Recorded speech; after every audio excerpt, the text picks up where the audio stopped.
Economia é fácil. A informação traduzida para a sua linguagem. Com Almir Cesar Filho. Wellington, como os filmes Barbie e Oppenheimer, de uma hora para outra começaram a bombar, né? Uma repercussão, inclusive, pré-lançamento, né? Já muitas e muitas semanas, dá para dizer muitos meses. Você poderia nos analisar numa perspectiva crítica, você que é marxista, além de jornalista, crítica de arte, lembrando que são produtos da indústria cinematográfica. Eles têm seu valor artístico, seu valor cultural. Ambos os filmes apresentam muitos elementos muito interessantes e eu gostaria que fosse possível, você fizesse uma rápida análise, inclusive uma introdução ao que a gente vai discutir ao longo desta edição do programa. Lembrando aos nossos ouvintes que a gente vai falar da greve dos atores e roteiristas, falar dos fracassos dos filmes deste ano. Foram vários, né? Filmes que todo mundo esperavam que iam ter bilheterias mega, ultra, e foi pífias. Nós temos o fenômeno da inteligência artificial colocando um dilema, e é um dos itens, se não o principal item da pauta da greve dos roteiristas e dos atores. E, por fim, qual é o futuro do cinema? Então, vamos começar pelo menos pelo que está bombando e é o que está assunto principal, até maior do que a greve de Hollywood e os fracassos, falar um pouco do sucesso, né? Porque tem muita especulação, assim, passando a bola para você, nós tivemos, inclusive, campanhas de boicote à Barbie, e parece que está dando um efeito contrário, né? E Oppenheimer tem muita gente, vai ser um filme chato, tem gente que, inclusive, acabou não conseguindo bilheteria para Barbie, foi ver Oppenheimer e está gostando. É um filme longo, mas que um conteúdo tem a grife do Christopher Nolan, né, o diretor. Mas falam um pouco sobre esses dois filmes, nessa perspectiva crítica como produtos da indústria cultural. Fica à vontade, Well. Então, eu penso, Almir, que primeiro a gente precisa analisar o contexto histórico que nós estamos vivendo a partir do lançamento desses dois grandes filmes do principal cinema da indústria cultural cinematográfica, que é o cinema hollywoodiano, o cinema estadunidense. Nós estamos num processo de retomada do que a gente chama de cinema pós-pandemia, né? Se nós analisarmos os 3 últimos anos, de 2020 para cá, quando a pandemia da Covid, a pandemia do coronavírus, fechou o mundo, nos isolou, por uma questão de defesa, por uma questão de saúde pública mundial, porque era necessário para salvar vidas, ainda que a gente não tenha conseguido, infelizmente, salvar a vida de todos, principalmente os mais pobres da classe trabalhadora. Mas se a gente entende que a gente passou por esse processo, as salas de cinema foram fechadas, todos nós, cada um de alguma forma, da sua maneira, com as suas condições materiais, inclusive, ficamos isolados nas nossas casas, dependendo da internet. Né? A internet foi o nosso principal veículo de comunicação com o mundo exterior, né? Com os nossos parentes, inclusive. E as salas de cinema fechadas nos levaram para as plataformas de streaming, onde os filmes passaram a ser lançados nessas plataformas, que anteriormente havia muita crítica, né? Havia até boicote às plataformas de streaming, aos filmes que eram lançados nessas plataformas.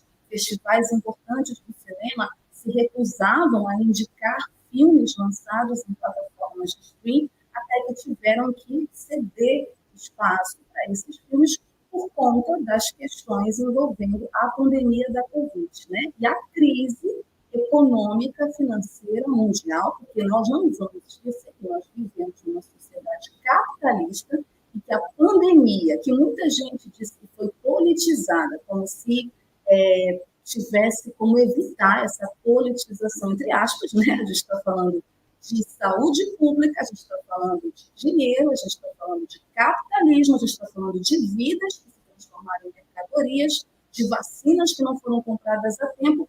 Então, todo esse processo fez com que se retardasse, né, que a reabertura dos cinemas, né, ela fosse adiada algumas vezes por questões de segurança, por questões de saúde pública.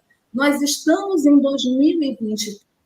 Tanto Barbie, né? E aí, falando separadamente um pouco dos dois filmes, Barbie como Oppenheimer, foram dois filmes muito esperados, aguardados, e tiveram uma estratégia de marketing, na minha avaliação crítica e pessoal, muito bem elaboradas, porque Barbie é um filme que trata, é um filme muito ligado, né?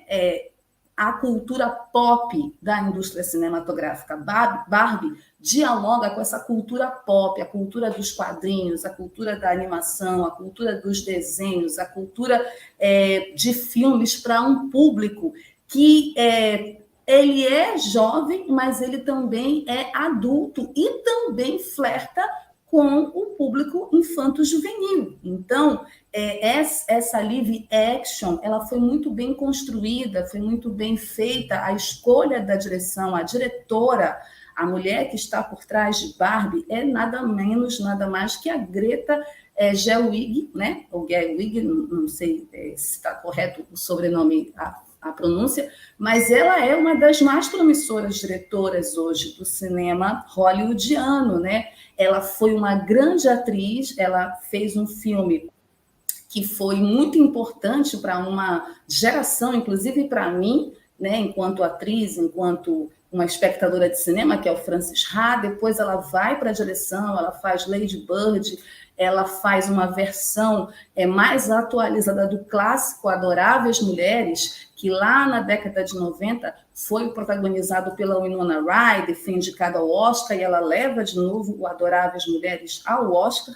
Então, essa mulher que é extremamente sagaz, perspicaz, muito inteligente, muito antenada com o zeitgeist, muito antenada com a conjuntura, ela, junto com o Noah Baumbach, que é o parceiro dela, no roteiro, apresentam, né, são apresentados para esse projeto de Barbie, e os estúdios compram a ideia do projeto, né?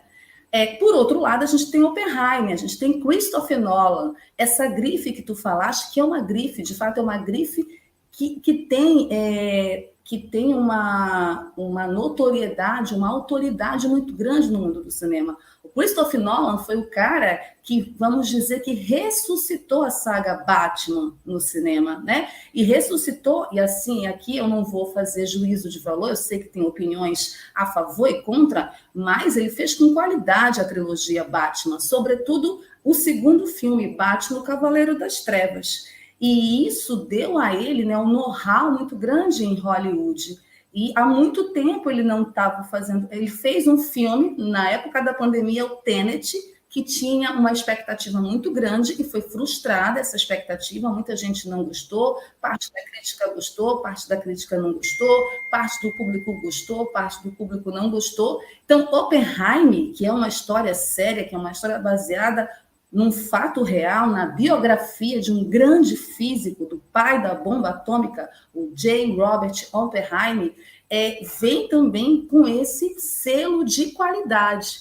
Então, a gente está falando de dois filmes que são dois grandes lançamentos no cinema, isso é muito importante, eles não foram lançados em nenhuma plataforma de stream, diferente de outros filmes que foram lançados no cinema em plataforma de stream, mas dois filmes lançados no cinema com com um orçamento alto, com uma estratégia de marketing muito bem feita, com dois grandes nomes na direção à frente, dialogando com essa conjuntura de retomada, mas que é contraditória. E aí a gente vai falar do outro lado, a greve de Hollywood, né? Ela é contraditória, dialética, inclusive, né? Bem marxista, do jeito que a gente gosta, né?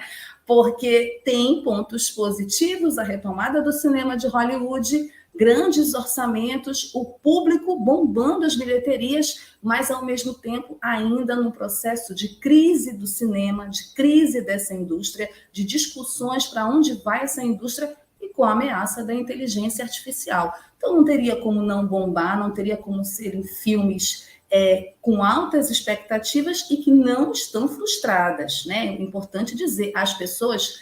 tirando os haters, né, que eu não vou falar de hater, né, porque hater é hater, as pessoas, de uma forma geral, a crítica e o público, estão avaliando positivamente os 2 filmes, e são 2 filmes diferentes. Na minha avaliação, eu ainda não assisti, tá? Quero deixar minha gritada aqui, só essa semana que eu vou assistir os 2 filmes, mas eu não vejo essa comparação de um maior ou melhor do que o outro. E foi muito legal como eles se uniram na campanha de marketing, porque ambos foram lançados no mesmo dia, 20 de julho. E foi muito legal ver a união do elenco, tanto de Barbie quanto de Oppenheimer, chamando o público para assistir os 2 filmes. Essa rivalidade que a indústria cultural gosta de alimentar e alimenta porque ela gera lucro, não pegou nos atores do filme. Então, o Cillian Murphy, que é o protagonista de Oppenheimer, chamava para assistir Barbie, né? A Margot e o Ryan Gosling, os protagonistas de Barbie, falavam de Oppenheimer, e achei muito positivo isso para o público, para aqueles que assistem filmes, né? Não entrar nessa rivalidade típica do capitalismo.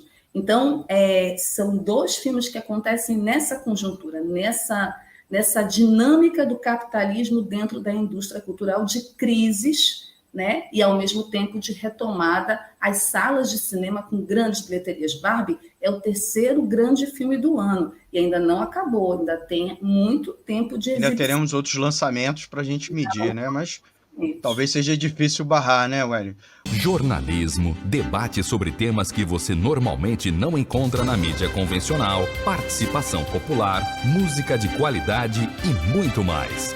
Web Rádio Censura Livre, a voz da classe trabalhadora.